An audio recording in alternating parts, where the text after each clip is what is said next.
A'udzubillahi minash-shaytanir-rajeem. Bismillahir-rahmanir-rahim. Tabarakalladzi biyadihil mulku wa huwa ala kulli shay'in qadir. Allahumma arinal haqqa haqqan warzuqna ittiba'ahu wa arinal batila batilan warzuqna ijtinaba wa tawakkal ala wa kafa billahi wakila. Rabbi shrah li sadri wa yassir li amri wahlul 'uqdatan min lisani yafqahu qawli. Rabbi zidni ilma warzuqni. Subhanallahi wa bihamdihi subhanallahil azim.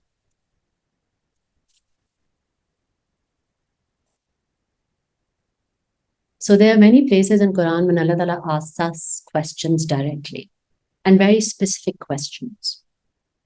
And those questions mostly are rooted in the physical world that we're inhabiting. They're not deep intellectual questions or shame invoking questions or even judgment based questions. Those are simple questions based on how we're interacting with the world around ourselves.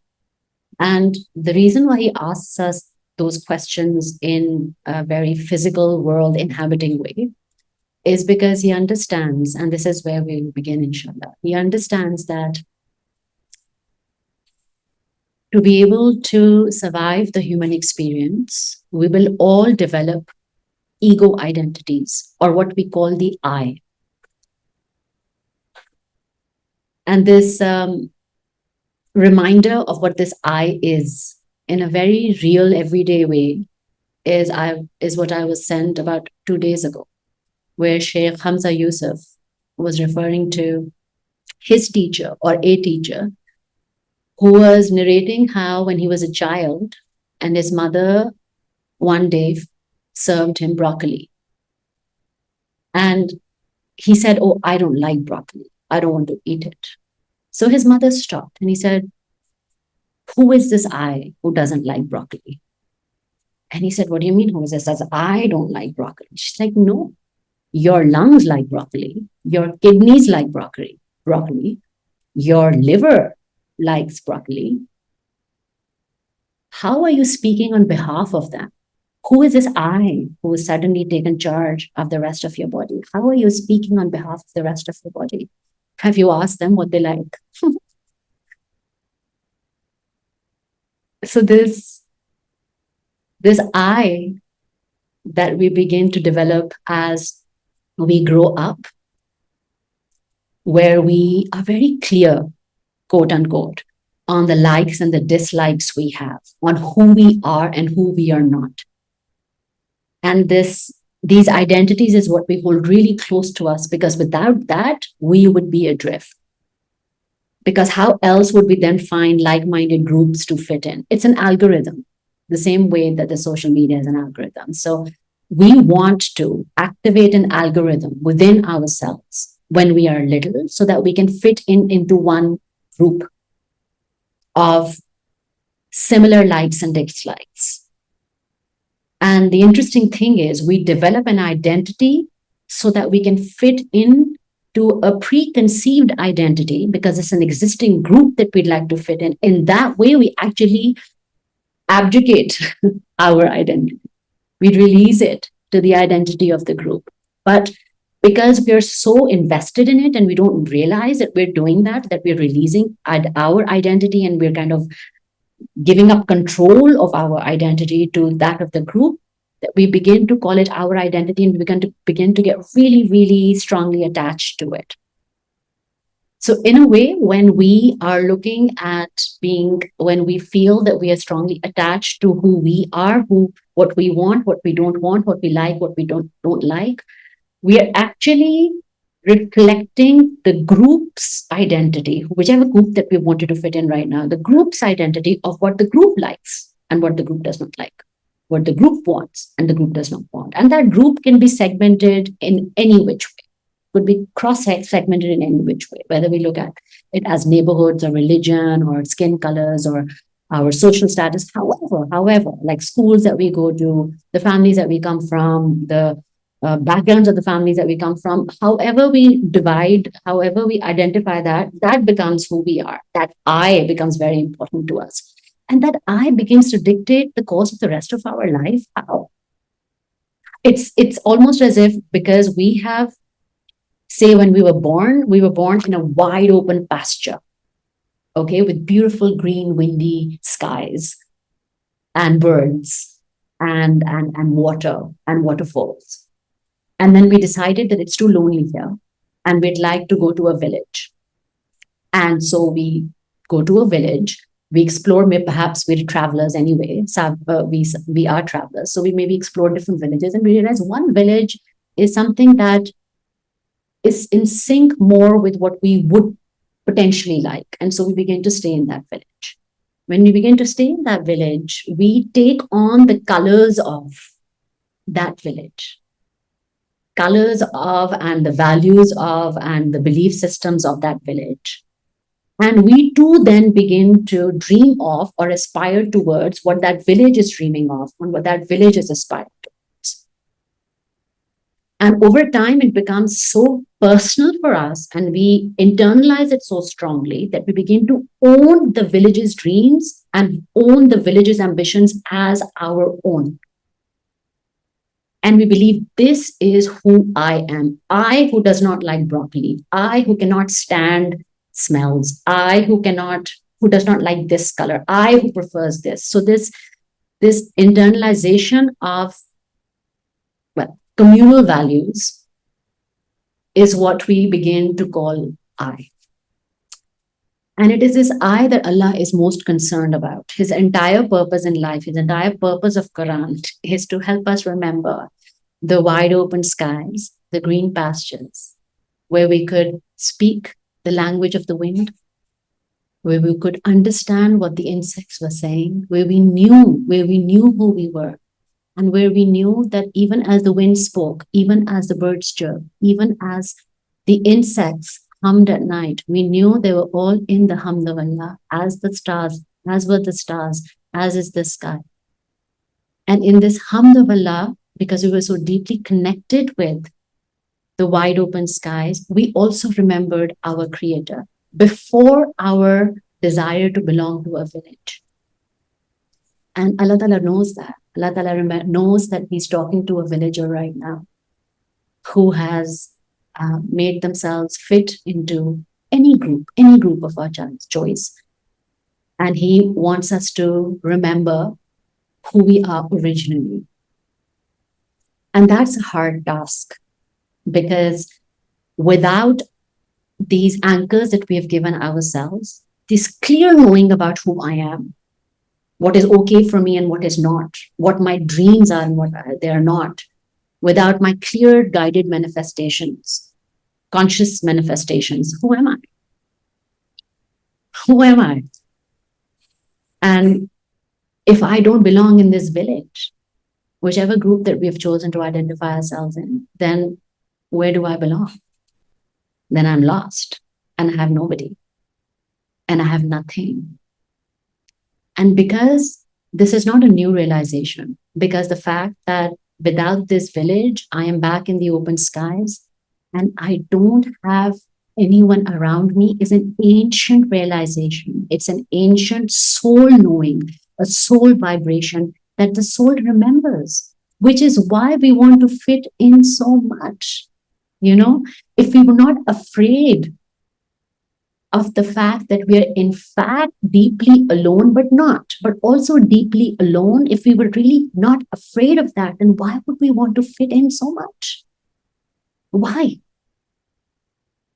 Because we carry that fear within ourselves, and that fear is, and it's almost like it's a symbiotic relationship in a way, where the fear feeds our desire to belong, but our desire to belong also activates back. When we do belong, it also activates back the original knowing that I don't actually need to belong, and the fear that's propelled me to want to belong actually stems from a deeper knowing that I don't need to be a part of any group or want to particularly need to have anything at a conscious level to be loved and deeply taken care of and deeply looked at and deeply embraced and deeply nourished in that wide open field.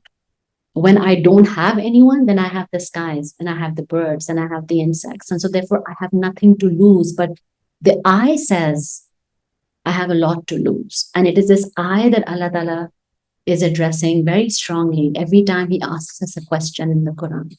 Because the more we want to belong means that we're activating the frequency of control. I read this so beautifully. The opposite, very recently, the opposite of faith is not doubt. That would be simpler. Things are not really simple in this world of illusions. The opposite of faith is not doubt. The opposite of faith is control. We want to control things because we don't have faith. Because we don't have faith, we want to control outcomes, we want to control the circumstances, we want to control every aspect of our life, the future, the present, the past. We want to control our emotions as reactions to future, present, past. We want to control everything. The need for control arises from the bedrock of our faith, which is dry and parched. It always goes back to the bedrock of our faith, which is dry and parched. And I love the fact that even when we speak of Iman, and Allah Ta'ala speaks of Iman very similarly, by the way, in a very similar way.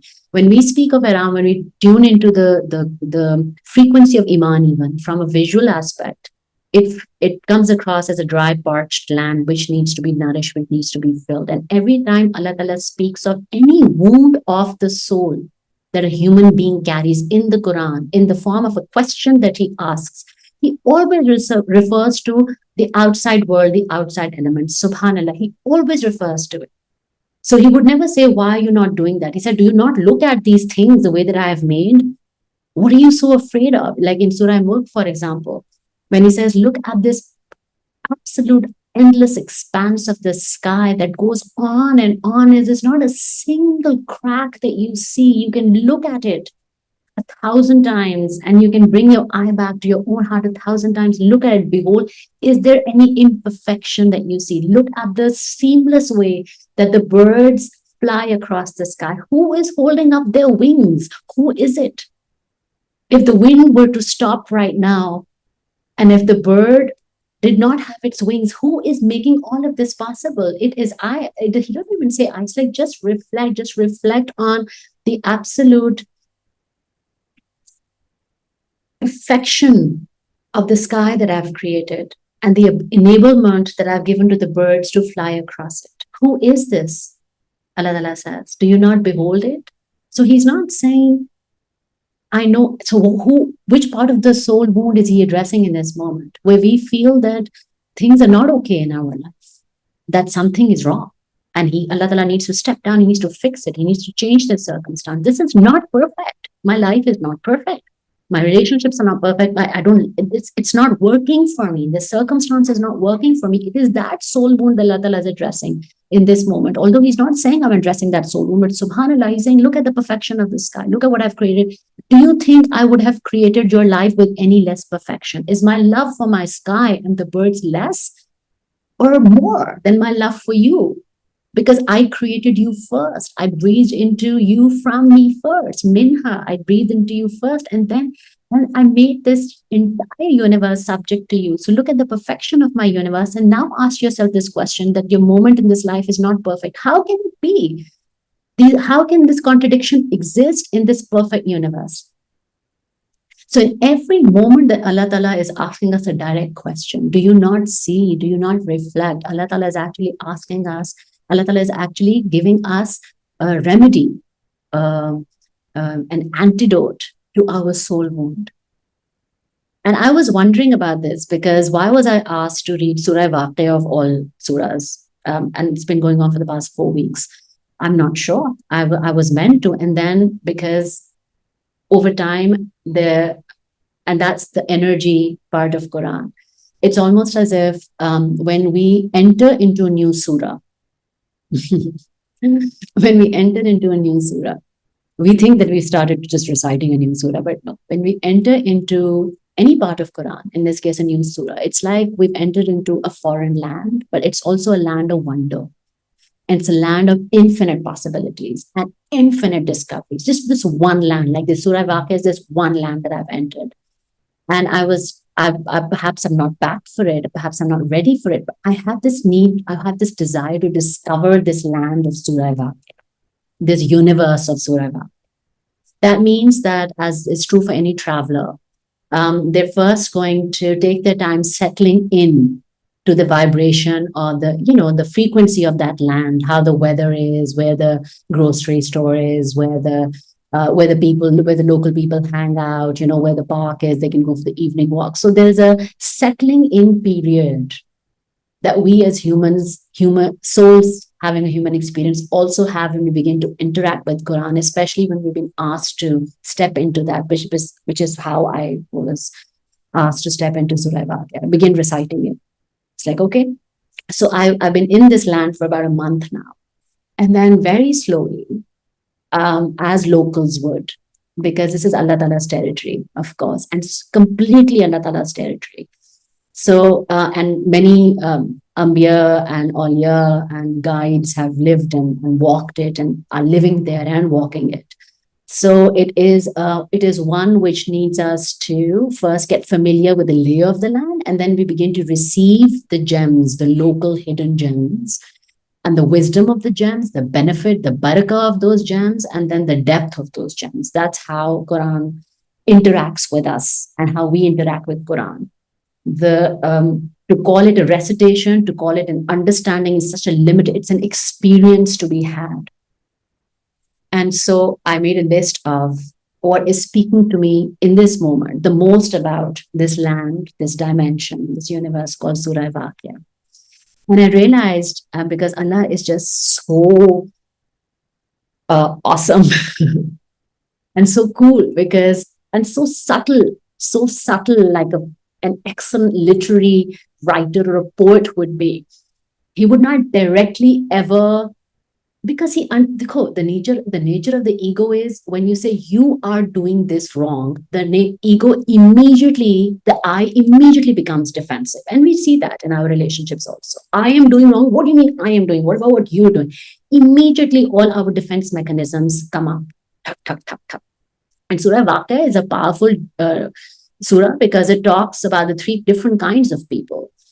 People of Jannah, people who will enter Jannah first, and people of Jahannam. So it's not a walk in the park, so to speak. It's a heavy surah.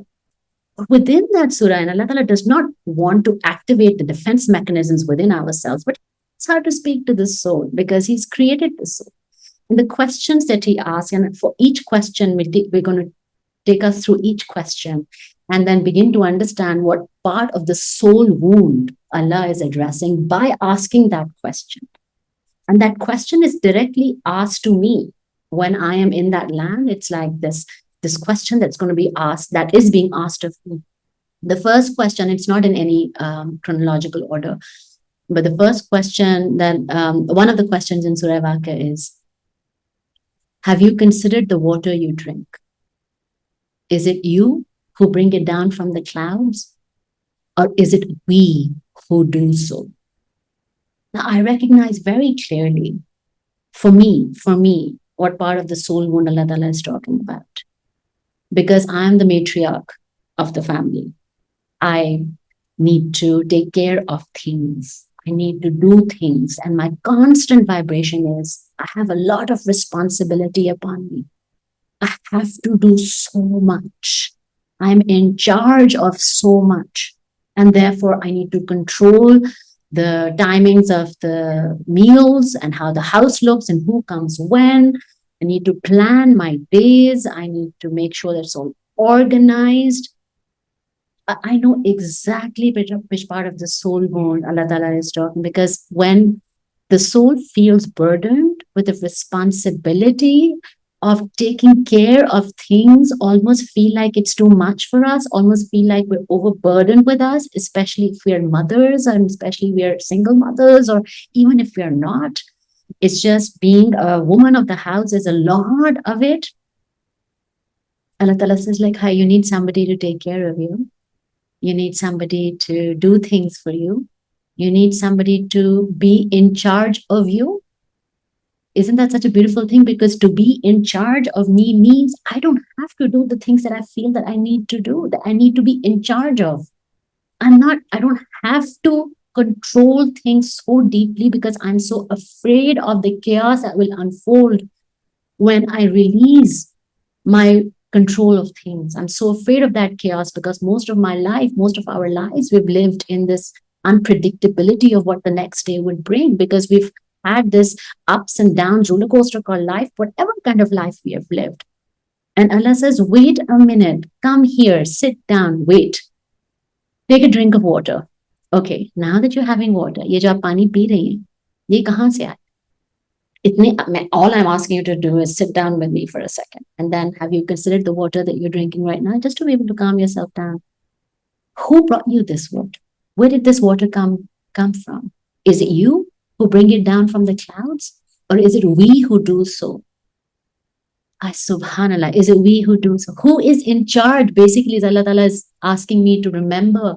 Allah Ta'ala is asking me to connect back with my soul. It's like, who is actually in charge of my soul? Am I the one who is in charge? I don't even know whether my desire of what I want is pure or not. I don't even know whether when I think I want something, am I acting from a place of a wound? Or is it something that my soul desires? I don't even know to what extent I have wrapped myself in my illusions. So what am I in charge of?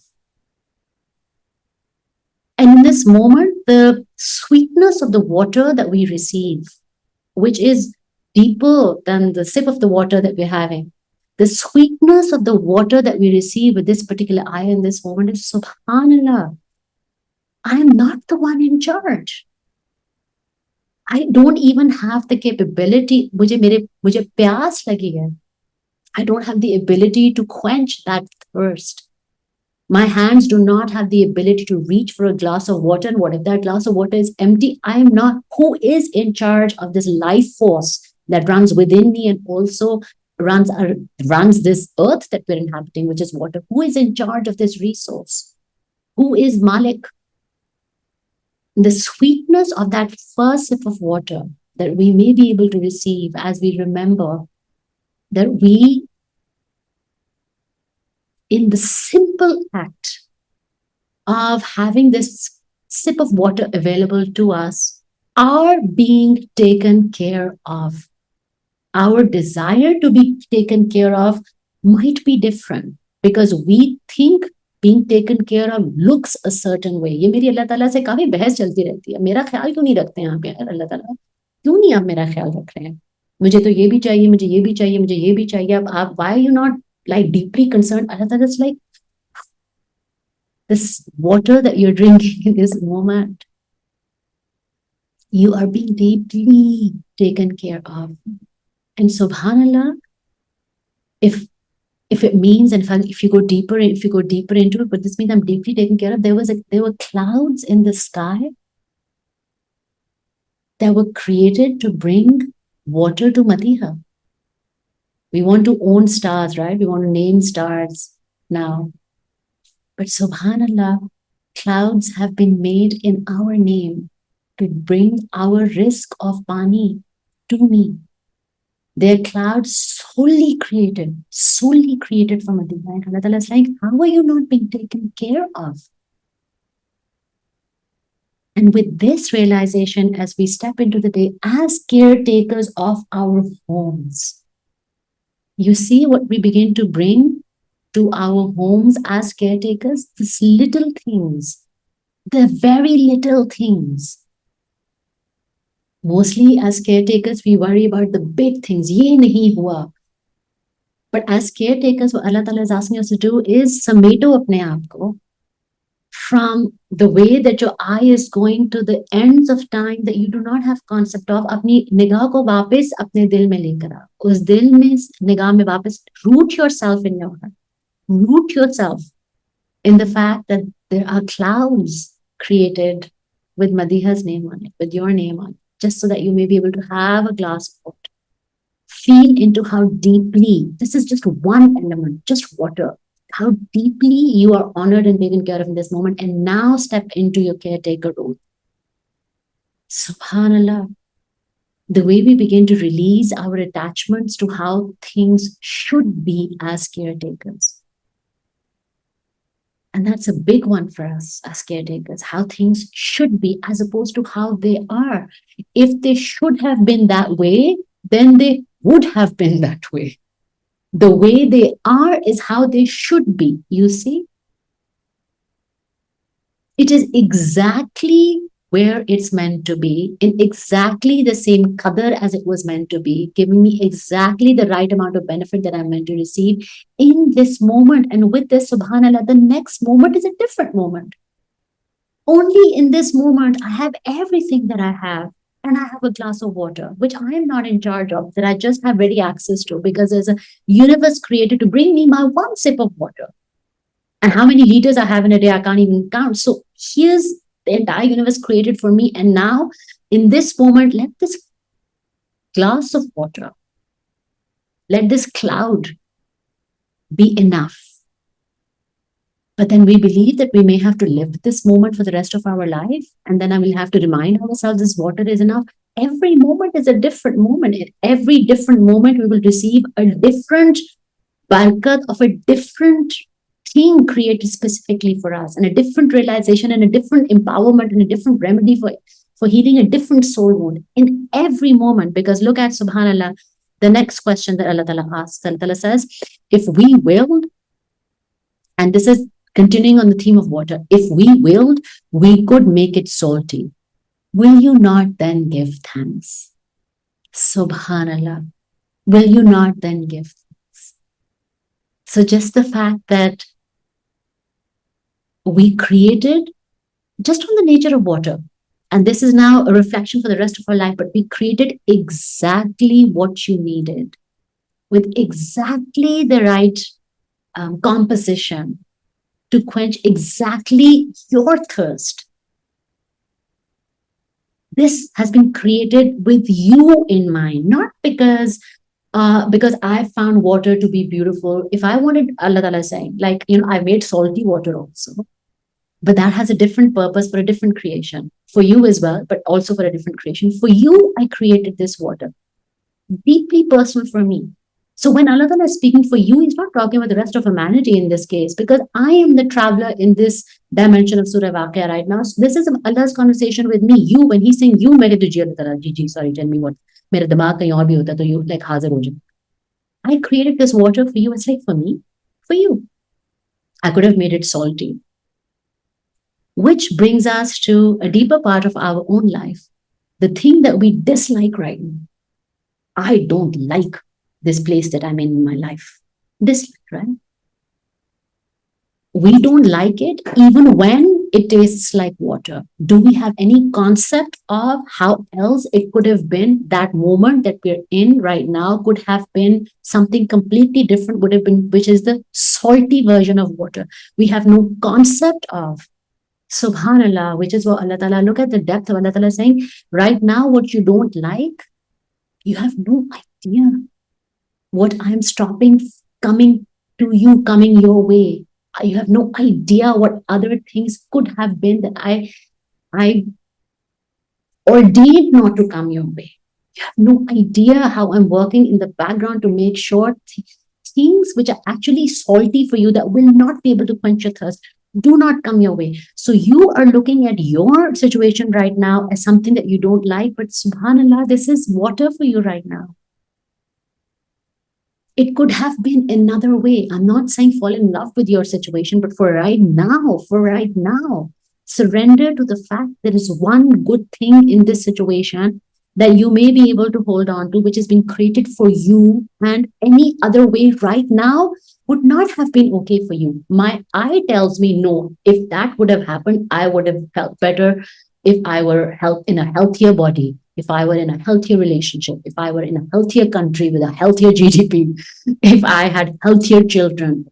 Any pretend anchors that we give ourselves to not be here in this moment, to not receive the absolute wisdom and the absolute barakat of this moment. The fact that I am watered. I am not thirsty. I am watered. If I'm alive and I'm breathing this moment, I am watered.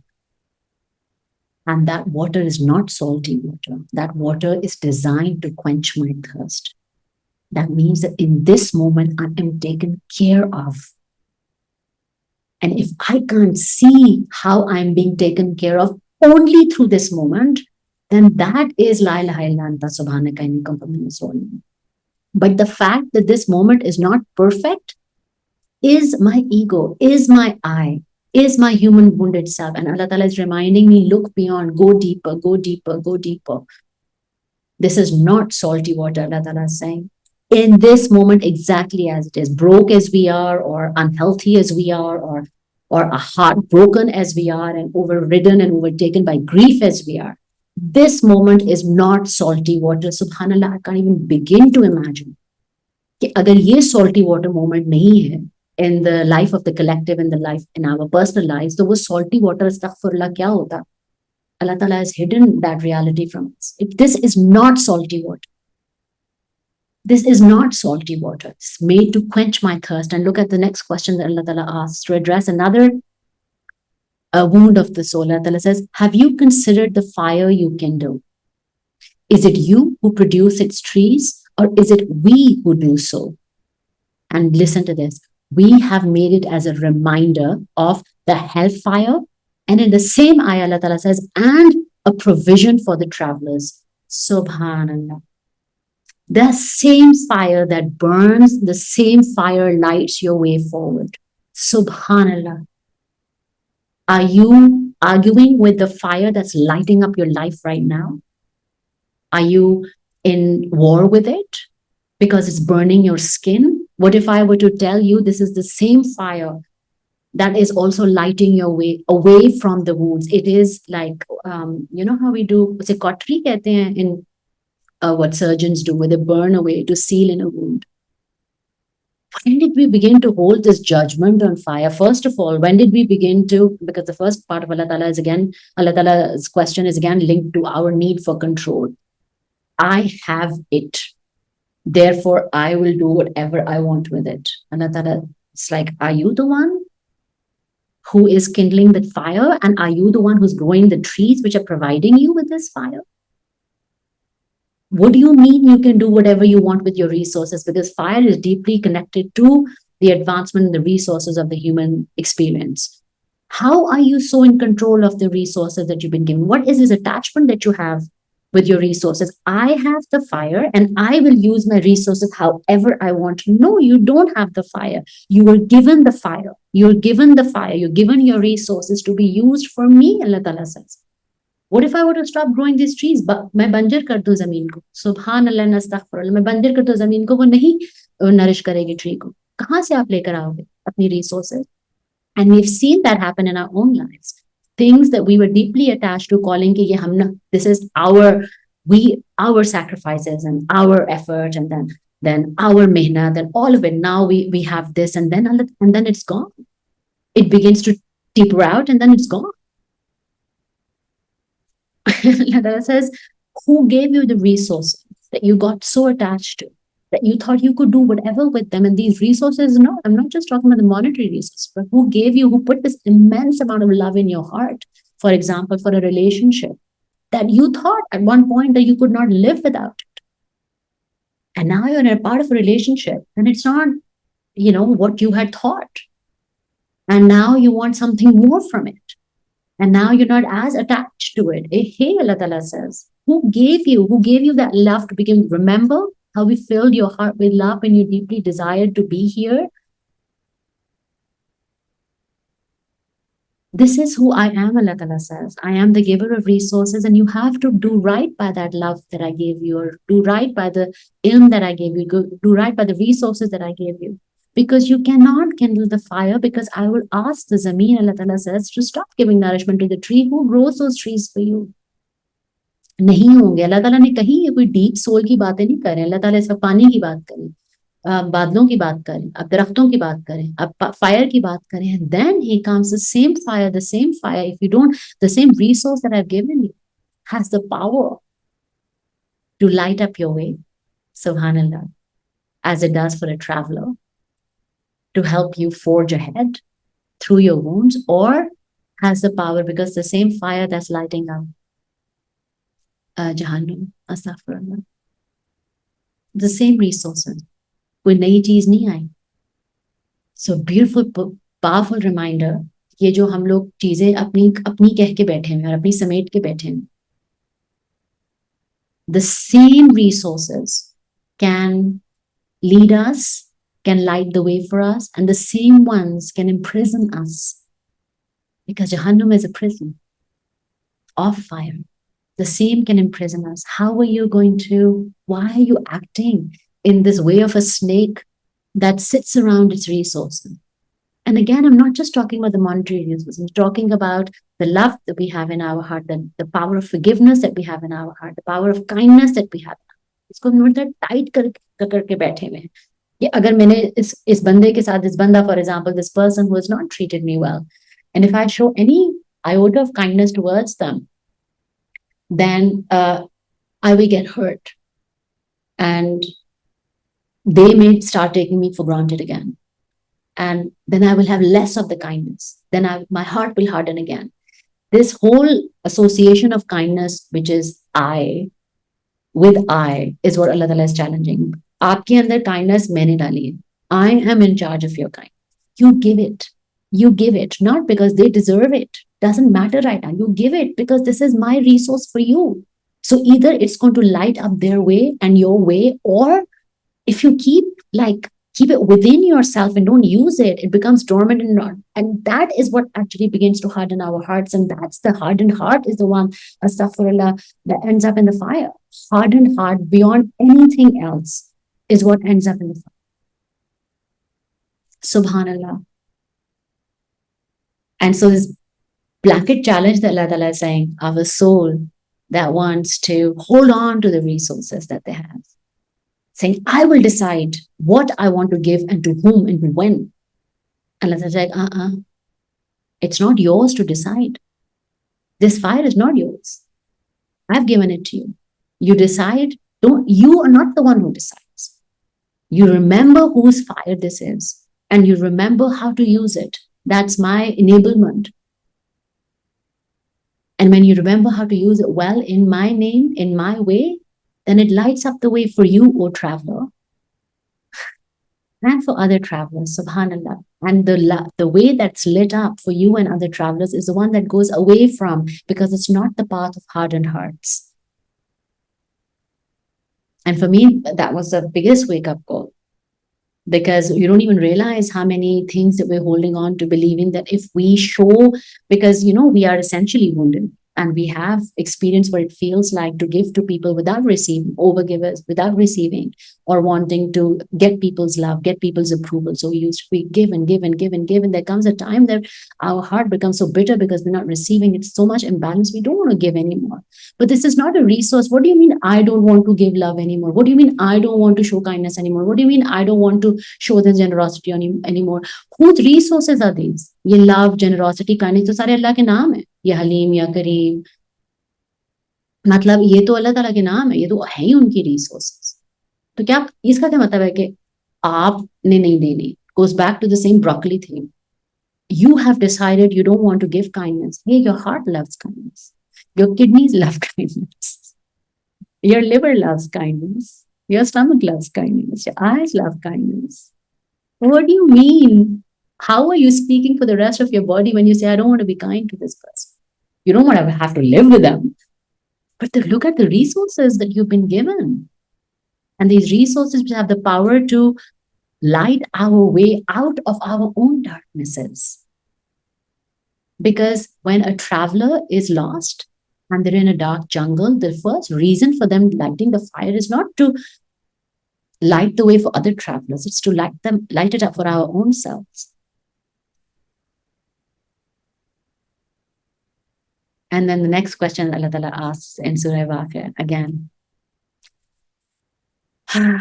which is one that we all struggle with, or will struggle with, the concept of death. Allah Ta'ala says, why then are you helpless when the soul of a dying person reaches their throat while you are looking on?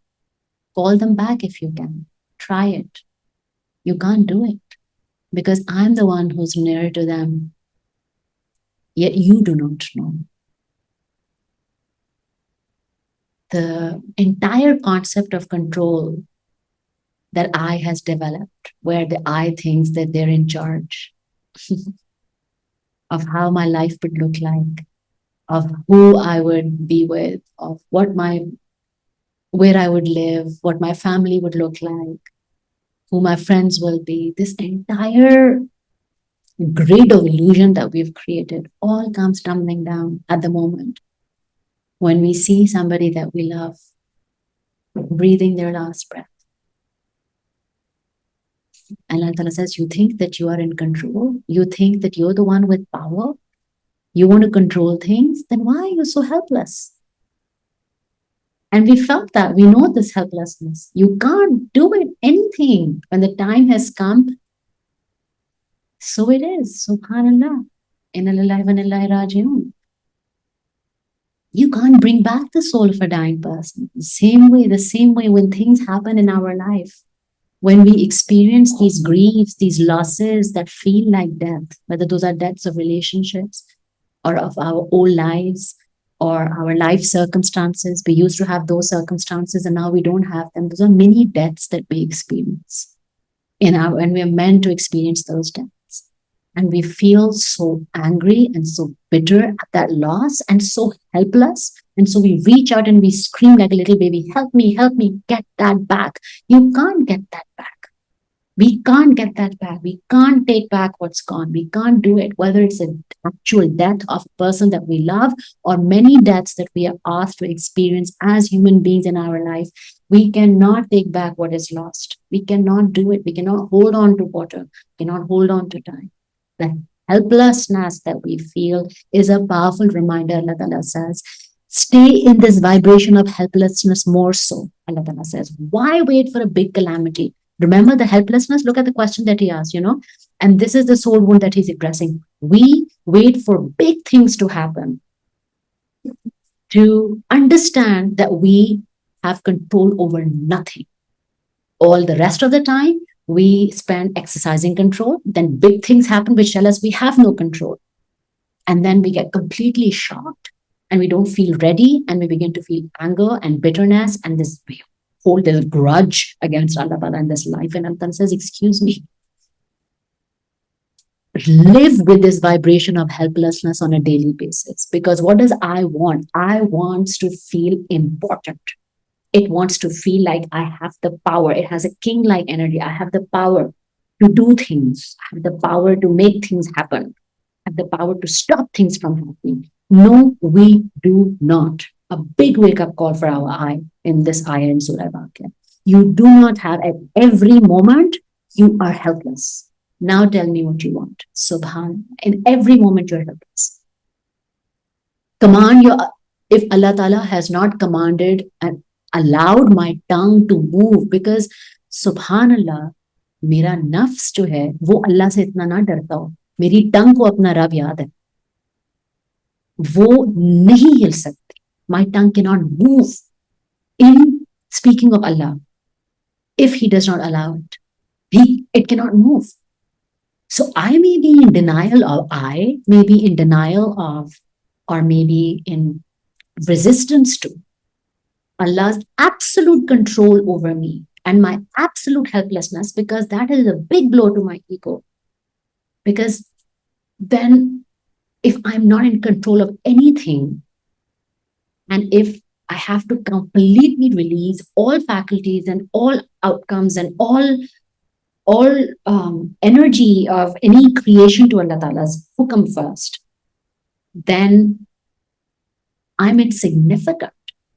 Then I don't even exist. Then I have no reason to exist. And Allah Ta'ala says, this is the most beautiful, because Allah Ta'ala says, the moment you surrender, the moment you are helpless in my kingdom, then you are the king. It's only when you're helpless, when you feel helpless in dunya, that you are a pauper, not a fakir. Fakir is a beautiful term. Then you're a pauper, a true pauper of the soul. When you feel helpless in this dunya, then you are a pauper. But when you feel helpless in my kingdom, वहां से आपकी जिंदगी of abundance शुरू होती है. And you don't have to wait for big things to remember that we are absolutely dependent. बहुत हमें independent vibration का शौक है, बहुत ज्यादा मुझे फ्रीडम का शौक है। वो फ्रीडम उस इम्प्रिजनमेंट में है, और वो इम्प्रिजनमेंट कौन कहाँ की है, इज अल्लाह ताला का नाते which is actually not a prison. The most freedom we would find is in our helplessness. And we don't have to wait for the big things to realize that we are not, because the moment we surrender in the now life, okay, I am helpless. I don't even have the capability of extending my hand towards anybody, or toward, or walking to a thing. I don't even have the capability. It's you who's doing it. Then in every moment we begin to check in with the actual owner. Like हम लोग तो ऐसे जैसे कोई बागी robots नहीं होते हैं जिसके हमें बड़ा डर है, जो ऑब्वियसली इनएविटेबल है, because we recognize what that is. We recognize that when you create AI and you program them to do a certain thing, and then they override that program and they're going to act from what they call place of freedom, then they will cause a lot of destruction, because we have done exactly the same in trying to override our original program, uh, and causing a lot of destruction. So Allah Ta'ala says, my friend, you are helpless. I am the master controller. Contact me. Then we begin to check in with our mothership every 2 minutes, really. Okay, Allah Ta'ala, I'm now feeling distant from you. What's going on? Okay, Allah Ta'ala, I'd like this traffic to clear. Please do. So, Allah Ta'ala, the light's been gone for 3.5 hours. Could you please get to come back? Thank you. Like, you just begin to have a more, like a check-in, literally a check-in conversation that you'd have with your reporting manager at work, if you have that, or a check-in conversation that you'd have with your spouse if your children are outside the house and they've gone for a party and they've gone with them, for example. So you're constantly in contact. Oh, how are they doing? Or you're traveling and the children are with somebody else. It's like, okay, how are they doing? Are they okay? Did they sleep well? Constant check-in, constant check-in. This constant check-in can only happen when we realize in our now life we are helpless, we own nothing, we have nothing, we can do nothing, nothing. And so we begin to check in. And the moment we begin to check in with our Creator on a daily basis, because remember what we talked about in the last session, He is really anxious, and I really want us to feel into it.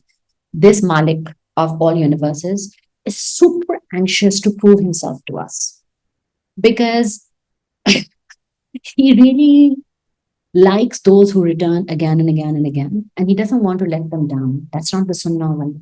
Doesn't like to break a heart. That's not the Sunnah wal. So when you are constantly invoking Him and constantly checking in with Him, He will do things for you faster than any speed of light at all in any universe, to tell you that He is not just listening, but also on it. So He's taking charge. So little by little, He actually begins to take charge. And when He actually begins to take charge, because you know that you're helpless, that means the next time you receive a desire, a like, or a dislike even, which is so cemented by our habit, because this is, 45 years of my life. I know what I want. Really, Mathia, really, do you know what you want? Who are you? Who is this I who's saying, I know what I want? In that moment, I surrender to Allah Ta'ala. It's like, Allah Ta'ala, 45 years or 85 years, I still do not know it. Guide me, either to it or through it. If it is indeed what is good for my soul, then guide me to it. If it is not good for my soul, then guide me through it. Either way, guide me. Either way, you help me. Either way, you lead, because I'm helpless. So this dependency that we have asked to create in and through our helplessness, we don't have to wait for big moments in our life. No, we don't. You contact your reporting manager. Ask him to override programs and do whatever he needs to do, like restart, reboot the system if he needs to, because he will. He is the supreme creator of this original algorithm. Subhanallah. And the last question that's asked in Surah Waqiah, you already know how you were first created. Will you not then be mindful? Have you considered what you sow? Is it you who cause it to grow, or is it we who do so? So this, this ayah is, through every experience of our life, we change. And we might have the same faces. We might be wearing the same body skins. We might have the same choice of wardrobe also, you know. People would meet us after 4 or 5 years. It's like, oh my God, you've not changed a lot at all, even because we physically look the same, but our souls have shifted, and every experience marks us in a way that's undeniable. And it marks us where many times, if we really lean into it through the harder experiences, we are reborn. We are reborn through them. So this ayah was sent at the time when people, of course, were challenging the concept of rebirth in Qiyam.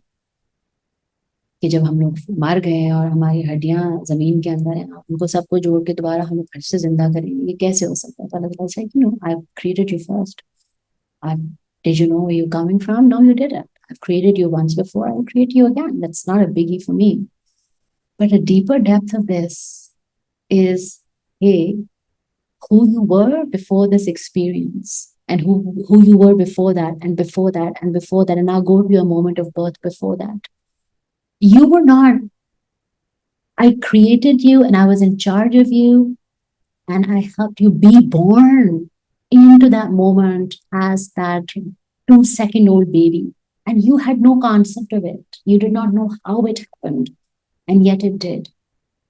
And this moment that you're standing in your life where this big thing has happened and it has marked you and it has changed you. I'm saying, I'm saying this is your experience for a rebirth. This is your opportunity for a rebirth.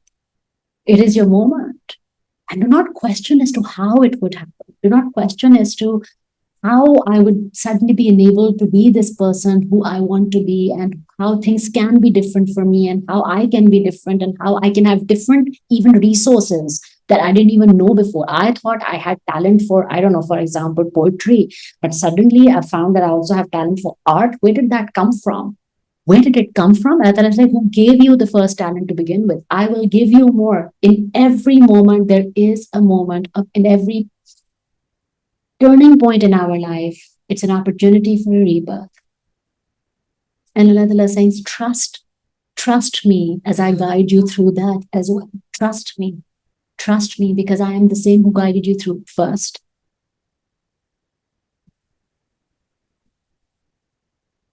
And I feel that's what we're going to be walking on ahead with, this knowing that this is not our home, this is not our universe to begin with. Therefore, it's not our responsibility to fit in or to get familiar or to be liked or be approved by this universe. It's not our responsibility. This is not our home. It's not our responsibility, but we have an original pasture that our soul remembers, the soul is connected to. We have an original pasture of the skies and the trees and the leaves, and we know that language. And that pasture is unique for every soul. That pasture, in my soul pasture, there is no other soul. And more than anything, it's an invitation for us to remember that that pasture where we are alone does not have to feel lonely. Because that pasture in that moment is full. आप देखो तो सही वो बादल जो आपके लिए बने गए हैं, जो आपके लिए पानी लेकर आ रहे हैं. आप देखो तो सही वो दरख्त जिसके साथ आप, you can build your own bonfires and roast your own marshmallows. आप देखो तो सही that you're not alone. See how the birds chirp. See how they can talk to you. Speak to them and interact with them. And then I'm here, Allah Ta'ala says, in every tree that I have sprouted for you and every drop of water that I've sent for you, it's me, it's me, it's me. It's me. You're not alone and you don't need to fit in.